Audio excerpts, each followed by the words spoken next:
This is KMJ at KMJNow.com or wherever you stream. Welcome to the MARC KAPETAN Show. This is attorney MARC KAPETAN, your host.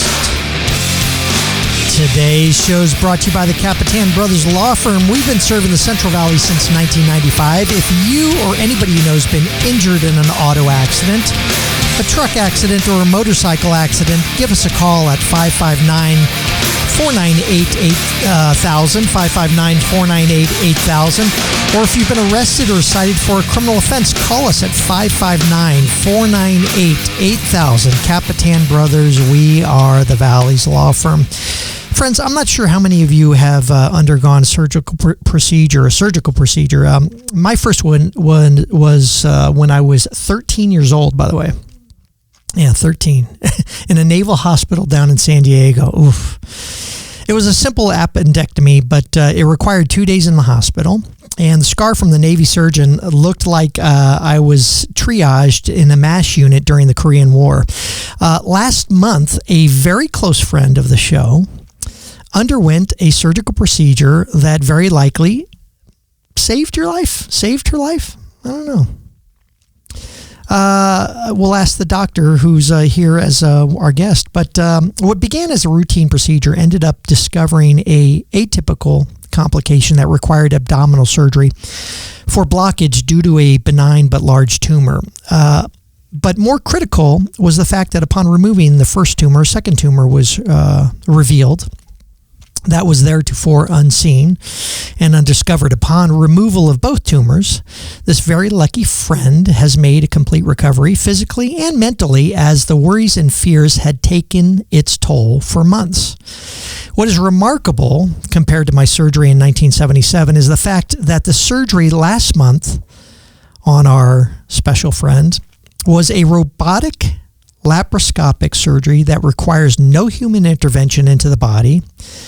Yes, robotic, the stuff of science fiction books and Arnold Schwarzenegger movies. These kids don't even know who Arnold Schwarzenegger is, I don't even think.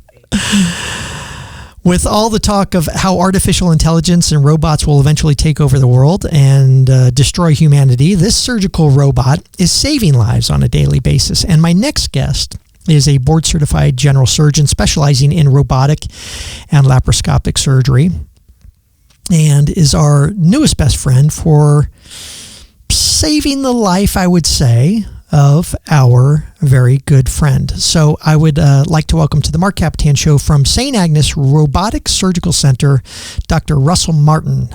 Welcome, Dr. Martin. Hi, thank you. All right. Am I being dramatic here? Is it saving the life? I want to talk specifically about this one surgical procedure so that we could help inform the public out there. In this specific scenario, yeah, I wouldn't say saving the life, but it does give life because with any tumor or growth that's abnormal, I don't even know if I'm supposed to, okay to say the anatomy, but, one of the biggest killers in America besides cardiac disease is colon cancer. And, so not knowing whether something is benign or malignant and can potentially be a cancer that could take your life, it takes a toll on a lot of people. Can it, in this particular circumstance, it was a blockage of the colon. It was a routine procedure, a colonoscopy that discovers these things, right? Which I'm assuming you're going to say everybody go out and get your colonoscopy starting at age what? 45. 45? Mm-hmm. See, now I had a history of colon cancer in my family, so I started about 30, according to my doctors. Yeah. And Dr. Schiff and I, we even though he's my urologist, he jokes around that maybe he just did it for fun. But yes, 45 at the very latest, right? Well, yeah, again, unless you have a strong family history, we're seeing colon cancers in younger individuals today. And the gold standard for diagnosing this is a colonoscopy because, number one, it's diagnostic and sometimes therapeutic because you can actually biopsy them versus there's other modalities such as the fecal occult blood test that we do or a virtual colonoscopy, which is a CT scan. But directly seeing the masses or lesions is the best way to see them and actually get biopsies of them to send for pathology. And, I thought, potentially look for the polyps. That is common, small little, what is a polyp? Is it actually a tumor or just some other type of growth? Polyps are usually benign growths, and there's different degrees when sometimes polyps grow. There's pedunculated polyps, there's serrated sessile polyps, which are flat, and they get a bunch of different differentiations. Yeah, the kids over here are falling asleep, by the way. Right. Yeah. But they can grow just like any wart or a skin cancer or something, a mole that continues to grow, and it degenerates or it loses its differentiation of the cells and the repair cycle of the body. Okay. In this particular case, though, and again, I want to use this as an example because I think it's what everybody needs to, to look out for, at least be aware of when we say go get a checkup and go get a colonoscopy, etc. In this case, it was a benign tumor, which was discovered much later, obviously, once you remove them and do the testing on them, which adds to the worry of this particular patient.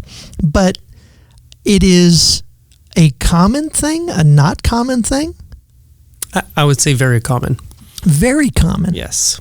And how big, and these aren't the polyps that we normally think of, these are larger tumors. How big is the tumor that was removed in this particular case? Approximately 3 centimeters, so greater than an inch. And when you consider the colon being about this big around, an inch is significant. Okay, so a golf ball size thing, potentially somewhere around there. Yeah, ping pong, golf ball. If they're left to their own devices and there's no checkups that anybody does, what eventually happens?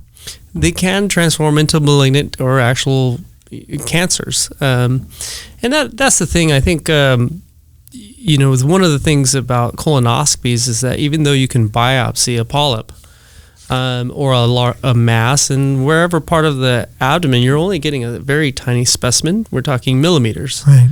And you really have to go off of the expertise of the, gastroenterologist performing the procedure or whoever's doing the biopsy to differentiate that, say, hey, this is large, this is non-resectable, because sometimes polyps, like the pedunculated polyps, will have a little stalk that they can snare with the colonoscopy scope and actually remove them. And remove them right there and then, And honestly, that's what we thought was going to occur in this case. A little polyp to remove it, but when it's much bigger, this is an invasive surgery, basically, that typically was done, and we're going to talk about the robotics part of it, which is just thrilling, but this is done on a daily basis by you.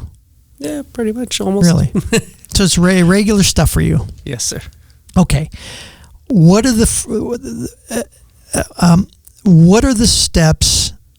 First of all, what is the machine that you use, and why are your surgeries different than what we would commonly think of cutting open a person and sticking your hands in the person and going through what we did in our days? Right. So, brief history. Laparoscopic surgery really started in the late 80s and 90s, and then it started open appendectomies, like a big incision. I'll show you mine, believe me. It's older, and with that, laparoscopic gallbladders, laparoscopic appendectomies really started to come in, and we're seeing decreased infections, decreased complications, decreased hospital stay, decreased pain. Because physically, the human, the doctor's hands are physically not in there. That's part of it. Well, yeah, avoiding larger incisions, so keeping incisions smaller, and hands-on. It causes bowels to stop working, and then bigger incisions require more pain meds. So. Okay, we're going to be right back. We're going to go into full detail on this stuff with Dr. Russell Martin from St. Agnes. He's, I'm going to call him Robo-Doctor because he's a robotic surgeon. We'll be right back after this on the MARC KAPETAN Show. This is KMJ.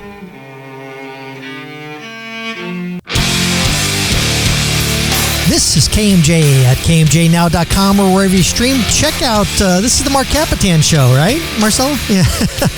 Sponsored by, brought to you by the Kapetan Brothers Law Firm, serving the Central Valley since 1995. If you've been arrested or cited for a criminal offense, or if you've been in an accident, who do you call, Marcella? The Kapetan Brothers. The Kapetan Brothers Law Firm. That's right. Right, kids? Kapetan Brothers Law Firm. We are in front of a live audience today, by the way. Of course, the audience is made up of the family of our guest, Dr. Russell Martin. He is a robotic surgeon at St. Agnes. I'm calling him RoboDoc. The kids like that one.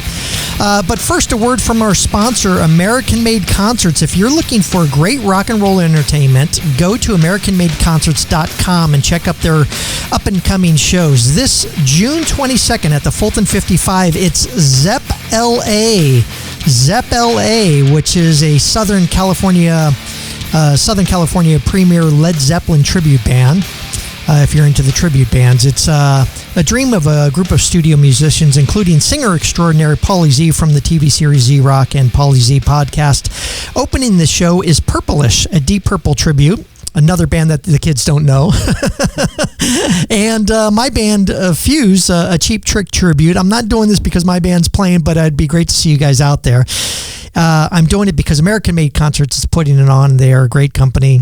It's a great night of 70s rock and roll. June 22nd at the Fulton 55 in Fresno. For more information and tickets, go to AmericanMadeConcerts.com.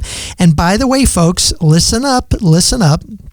We are going to be giving tickets away in the fourth segment of today's show. So if you want to win a pair of tickets to Zepp LA and Purplish at the Fulton 55 on June 22nd, stay tuned, as they say in the radio world.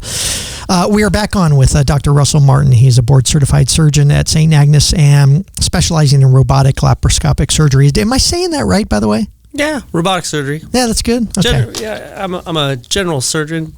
And I specialize in minimally invasive robotic surgery. Minimally invasive. That's the key, right? Is that it's minimally invasive, right? Correct. All right, and it's RoboDoc from now on. That's your official title. Okay, RoboDoc. I do agree. I think they're misnomers though, because surgery. I mean, if you're removing a colon, that's maximally invasive surgery through small incisions, I think. Okay, so minimally invasive techniques, and it could be a maximally invasive surgery. I get what you mean by that. And that's the question that I have as to this robotic surgery. We think, is it literally a robot? Is it something that you are connected to? How does this whole thing work? Right. Well, it's not technically a robot, because if it was a robot, I wouldn't have a job. I think that's about 10 years away, folks. I don't know, but it's scary. That's what people are worried about, right? Sometimes people ask me, are you going to even be in the room? But the robot was developed by the military to actually perform remote surgeries. It's by the military, and that's what everybody's afraid of. And but it's really we call it, the technical term is a telemanipulative device. Okay. So how I break that down into really simple terms when somebody asks me, are you in the room with me? Are you performing the surgery?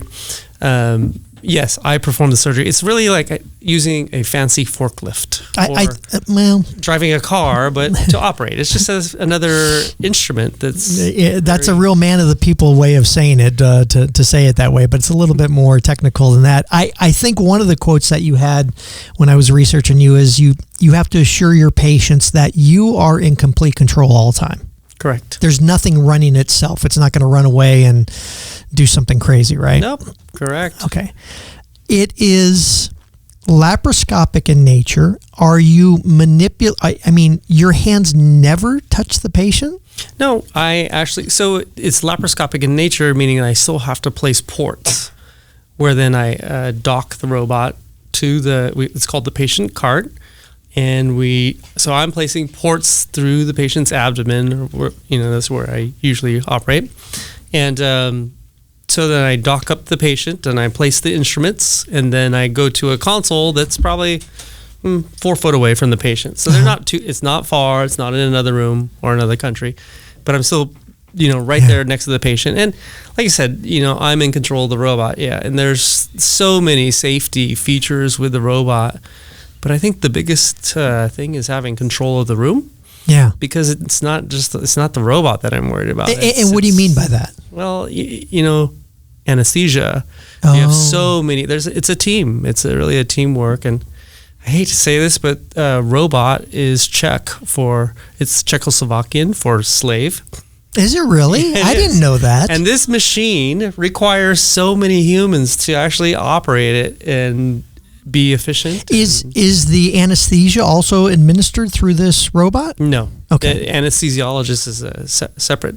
Let's give credit to your company too, or the company that this is it Kava still the company that makes it? No, it's actually. Did I make a mistake? Yeah. Sorry. It's Intuitive. Okay. Intuitive and actually Intuitive Surgical now, because they do have multiple platforms and other instruments that are trying to pave way for the future and provide better care. And I guess what I was getting at was that you have worked for robotic companies basically in training doctors on how to do this and in promoting this whole field of surgery. Correct. I've been doing it for 10 years now, and I've proctored doctors all over the country. I've helped build robotic programs all over the country with a focus on safety, efficiency, cost effectiveness, because if it doesn't make dollars, it doesn't make sense. Right. Some people would say when money runs out, there's not going to be robotics.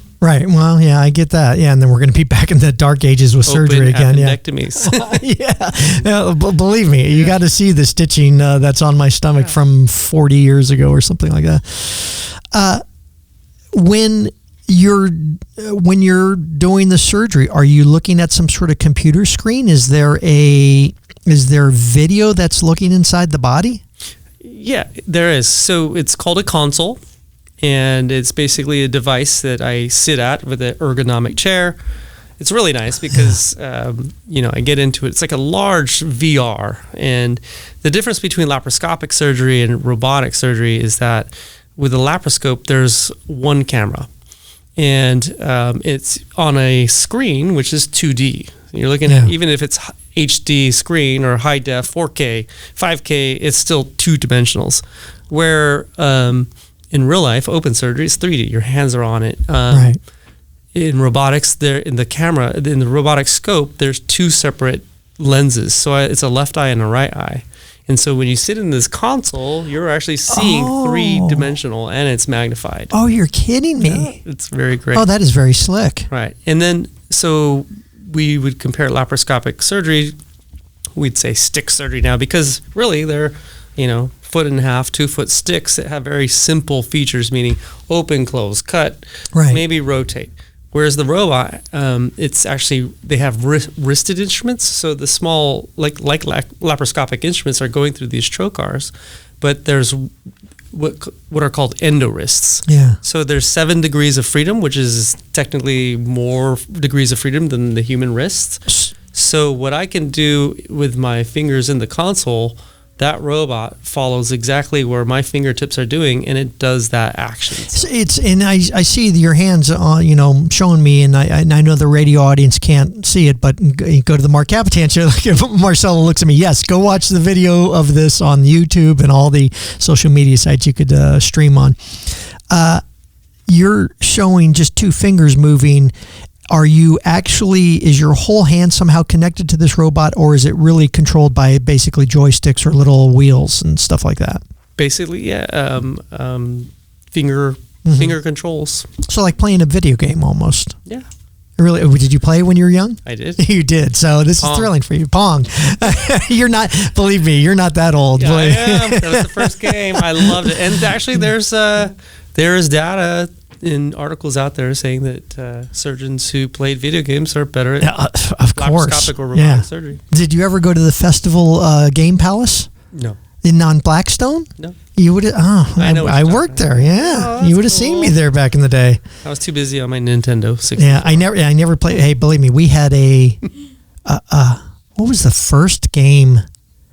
God, we used to put a little plastic thing on our TV screen, and you'd play tennis. Basically, the Odyssey or something like that. I can't remember what it was called back in the day. I think it was called Odyssey, way before your time. Okay. You're like, yes, it was.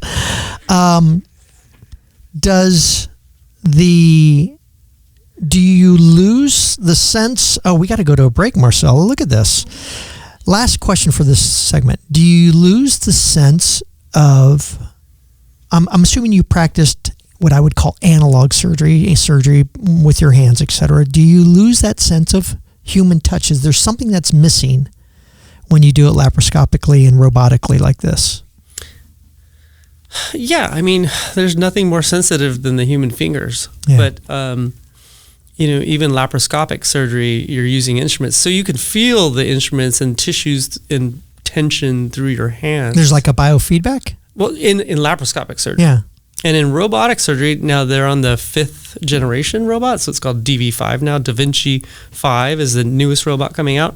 There is actually haptic feedback. So, like, do you remember Sega controllers where you could feel the vibrations, remember. right? Yes. So you can feel tension between your hands. If you're pulling something through or tying something, you could feel how much. See, that's getting amazing. Yeah, we're going to be right back with Dr. Russell Martin. He is a robotic surgeon. A robo-doc, as I like to say, at St. Agnes. We'll be right back with him on the MARC KAPETAN Show right after this. This is KMJ.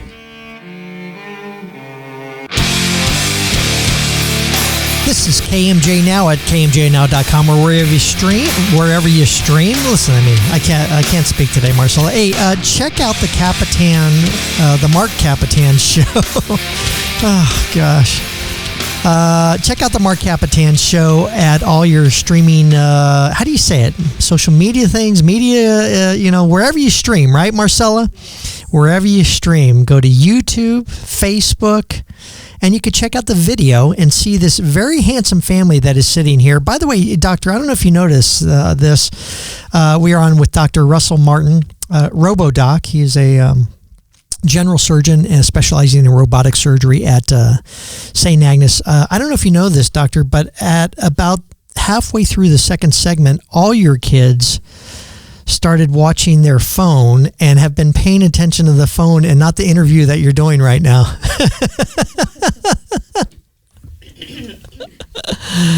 I know. A look of disapproval from the doctor. What is going on? Mom was texting. Mom was texting. So even Mom. So we are here sitting with Dr. Russell Martin and the whole Martin family. We have Tania, Mom. We have McKenna, Olivia, and Jackson. And now they've all put down their phones. Except for Jackson. Except for Jackson. Jackson, you go right ahead there, buddy. All right. Hey, okay. Now I heard, speaking about the daughters and the kids, I heard that you had some great advice for your daughters because, I want to give a little plug to the Da Vinci robot that you use in your surgeries. But you've recognized that being a surgeon is a difficult thing and it takes away from some family time. Definitely. And you make up with it with a lot of travels with the family, right?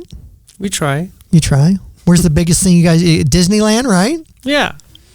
I never thought I'd be the Disney dad, Yeah. but I am. We're the Disney family. We go. How many times have you guys gone so far? We go once a month. What? Once a month? Yeah, we're magic key holders. Oh my gosh. McKenna says we go once a month.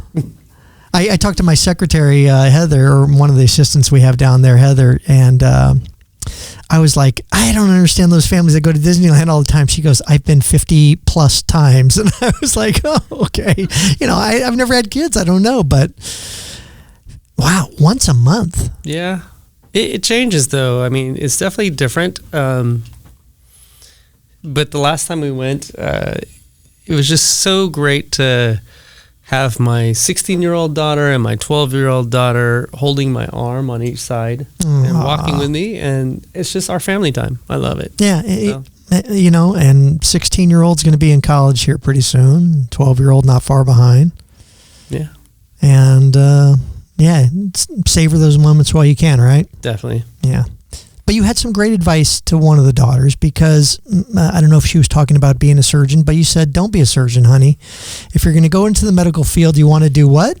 I'd say dermatology, plastic surgery if you did, Yeah, in medicine we had what's called the 5 roads to happiness, and general surgery was not on it. General surgery is not one of the 5 roads to happiness. No, it's not. And because of the intense nature of it? It's demanding. I love what I do. I love operating. I love seeing patients and the good results. And I mean, you strive for that every time. Yeah. I mean, sometimes it doesn't happen, but we want to shoot for 99% or higher. And that's the reward and the benefit. But the things that you don't realize are the time that you're away from home, and then the further along you get in the career, meetings and other things, and politics and insurance and business, and that's reality. I mean, all the things other than practicing your craft. Right. And they didn't teach us that in medical school or residency, and it's a rude awakening. And then it's life. You're still dealing with people. Yeah. Period. It's okay. And it's hard not to take it home. Yeah. I agree. I think that even in the OR we're having some, we do have discussion, and of course always the focus is on the patient, but you start to realize what a high pressure environment that we work on, and sometimes if things get off topic, you have to remind your team that it's about the patient here, and this was your patient's family. What would you want? And you want the best.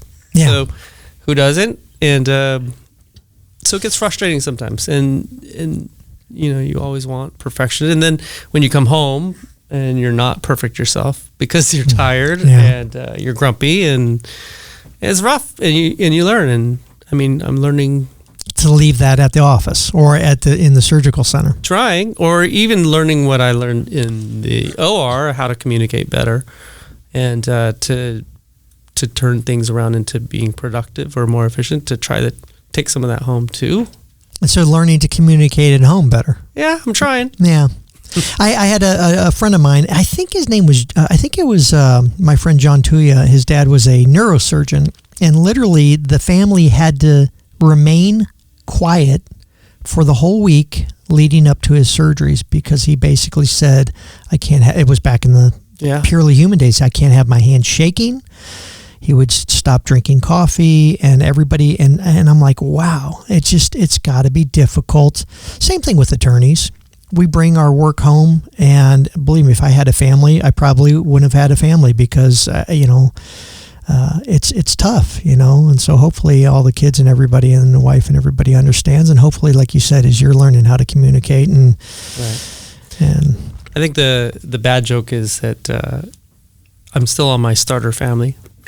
And we just celebrated our 18th wedding anniversary a weekend or two ago, and I feel great about it. Good for you. Just trying to keep that starter family will be the one and only family. I agree. Yeah, good for you. And sticking with it. And the other benefit about that shaky hand stuff, the robot actually cancels shakiness, so it's nice. Going right in. Look how quickly. Look at how he did that. I told you that I wanted to talk about the company and the robot. Go ahead and give me the plug that you would, and I don't mean this in a bad way, the plug that you would, when you're talking to doctors and patients and people out there about the advantages of robotic surgery for the Vinci, right?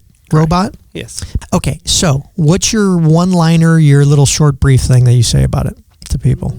I would say with any minimally invasive surgery, but specifically for the robot, because it lets us do more complex surgery with less pain, faster recovery, less complications. And one thing that I've been really promoting since 2018 is not prescribing narcotics. So totally narcotic-free surgery. And so what? Ibuprofen? Yep. Wow. And Tylenol.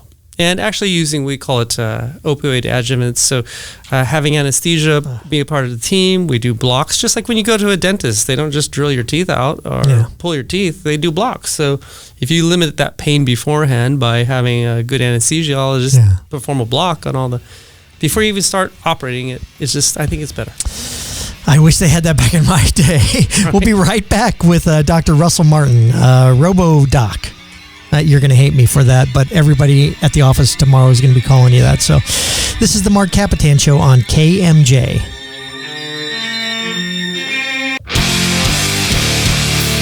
It's News Talk 580 1059 KMJ. Check us out at kmjnow.com or wherever you stream. I keep on saying wherever you stream. Also, check out the Marc Kapetan Show on YouTube, Facebook, all that kind of stuff. Sponsored by the Kapetan Brothers Law Firm. Also, here we go, folks. The great ticket giveaway. It's coming up. Also sponsored by American Made Concerts. Listen, folks, if you're looking for great rock and roll entertainment, go to AmericanMadeConcerts.com. And if you are looking to have a great rock and roll show, go check out Zepp LA, which is a Led Zeppelin tribute, this June 22nd at the Fulton 55. It's Zepp LA and Purplish, a deep purple tribute band. And my band, Fuse, Cheap Trick tribute band. It's going to be a great night of 70s rock and roll this June 22nd at the Fulton 55 in Fresno. And here it is. This is going to be live, folks. We are taking calls live right now. Be the Marcella 7th? Marcella says 7th. Be the 7th caller at 559-492. 8603. That's 559-492-8603 to win a pair of tickets to Zepp LA on June 22nd at the Fulton 55. That's 559-492-8603. Go to AmericanMadeConcerts.com for more information. 7th caller we're waiting for. We're back on with Dr. Russell Martin. He is a robotic surgeon at St. Agnes, specializing in what, Doc? General surgery. Just general surgery? Surgery, minimally invasive, robotic surgery. But is it typically on, for lack of medical knowledge, the gut area? Abdomen. The abdomen. Sorry. Yeah. I actually took physiology, but I guess I forgot that part.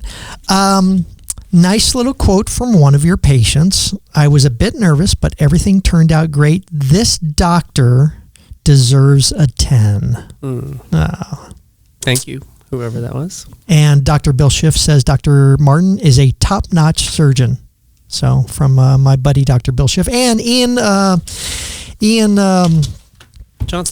Johnson, our friend Ian Johnson, says he also wants to call you RoboDoc, right? RoboDoc. Yeah. All right. Enough with that. All right. You have, what does a doctor do? But real quick, family life. Mom and dad came from where? Mom was from Hawaii. Yeah. And dad's from Texas.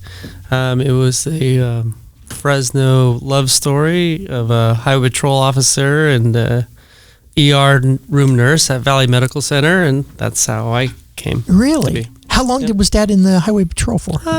He was, I don't know actually how long, but his badge number is 5005, so they're in the 20,000s now. He medically retired back then, and Hey, speaking of how you came about and being birthed and all that kind of stuff, you actually delivered your son Jackson? Yes, I did. Tell me about that one. Well, I hadn't delivered a baby since medical school, but a colleague of mine who was on call for OBGYN asked me if I wanted to deliver my son, and I said, sure. And of course, I was so excited and everything went well that I forgot about the umbilical cord connected to the placenta, which is connected to mom. And here I am taking a picture with my son, so proud, and the umbilical cord's taut against his belly. So you're pulling away from mom to take a picture and walking away, mom says. Yeah. And here I am, and right next to the OBGYN doc, and we're smiling, and I'm pulling it tight. So we actually sent this to the OBGYN doc, and he sent it back to us, edited, photoshopped out with the tension on the belly. Yep. He took the umbilical cord out of the picture. Yeah, he's like, here, let's fix this. Thank God for Photoshop. It was good. Almost pulled you off the table, Tania? It was like, well, I still have something to deliver here. Oh, my God. That's funny. More fun in the family, though, besides besides pulling mom off the delivery room table.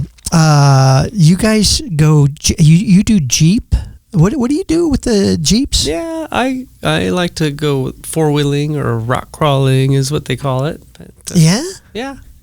Like what kind of Jeep do you have? It's called a Gladiator, so it's actually... Well, it's not really a Jeep, it's not really a truck, but we call it a druck because it's kind of both.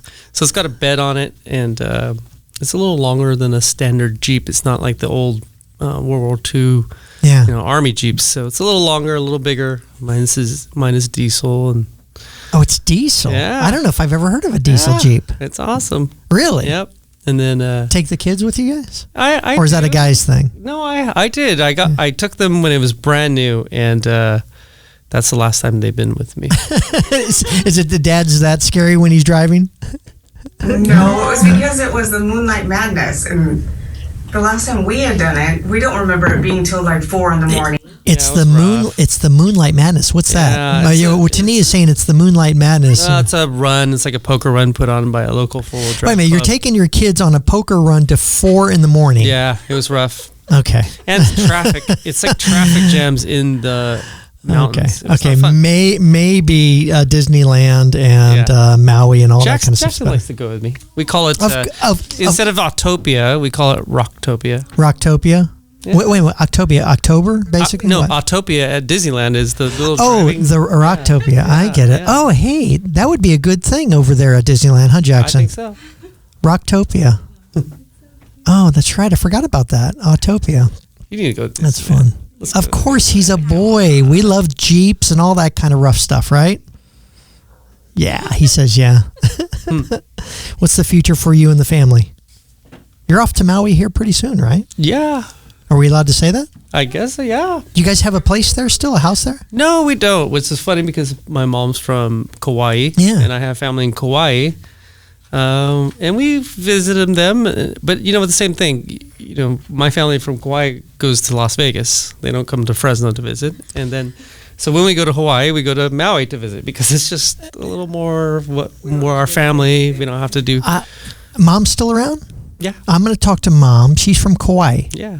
My best friends, or some of my best friends from 7th grade, Maya Fleming and Eric Anada, moved to Kauai probably 35 years ago. Nice. They've been together since 6th grade, married and happy all these years. Yeah, lovely. Just a little shout out to Eric and Maya out there. Cool. But you never bought a house there? Nope. Mom gave up the house? No. Yeah, my uncle has a house, had a house on Kauai, and still a lot of cousins still there. So you have a doctor's salary now. Yeah. Maybe it's a good investment for you and the kids? I think it would. We've talked about it. You've talked about it? We've talked about it. Your wife goes, yeah, we've talked about it. It might be better to invest in Anaheim, but... Oh, that's right. Because McKenna's, your goals are set on, what is it? UCLA. I almost said USC. Sorry about that. UCLA, right? You were at UCLA for a while yourself, weren't you? USC. Oh, you were at USC? Yeah, I did my internship year there in general surgery. You're going to let her go over to the other side, as they say? Of course. Wherever she's happiest. Wherever she's Oh, what a lovely dad. And a lovely surgeon. The final is that basically you, our special friend who had the surgery we talked about in the beginning, everything's good, everything's great, full recovery, right? I think so. Okay. I'm, it's amazing that you can have somebody go through a colon resection and go home the next day and not on any narcotics and walking, doing normal activities. Yeah. A lot of people don't realize that. It's wonder of modern surgery. This has been Dr. Russell Martin, RoboDoc. I appreciate you being on the show. Thank you very much. I appreciate being here. All right, and to the whole family, thanks for coming, you guys. Thank you. All right, we'll see you next week on the MARC KAPETAN Show. This is KMJ.